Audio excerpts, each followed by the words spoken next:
What if I told you a man born into slavery built the largest black-owned hotel in America, and it was burned to the ground? Why? Because some people believed the people they once enslaved were never supposed to become successful. His name was J.B. Stratford. John the Baptist Stratford was born in 1861 in Versailles, Kentucky, to a father who had been enslaved and never even given a last name. But Stratford refused to let slavery define his future. After freedom, he pursued education. He graduated from Oberlin College and later from Indiana University Maurer School of Law, becoming a lawyer.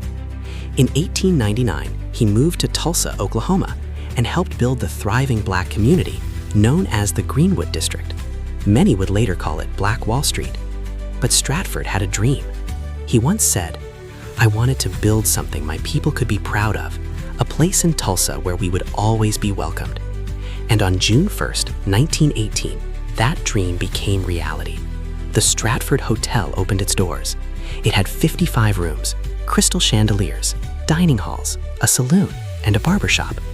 At the time, it was the largest black-owned hotel in the United States. The hotel became a symbol of black success and independence. But success did not protect Greenwood. On May 31st, 1921, white mobs attacked the district in what became known as the Tulsa Race Massacre. Stratford later described seeing planes flying overhead and bombs falling onto Greenwood. Homes burned, businesses were destroyed, entire streets were wiped out. When the National Guard arrived, they told him to surrender his hotel and promised it would not be harmed. Believing them, he agreed. But the promise was a lie. They confiscated $2,000 from him and then burned the hotel anyway. Just days later, Stratford himself was accused of inciting a riot.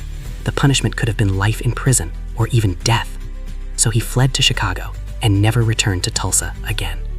The charges against him were not dismissed until 1996, 75 years later.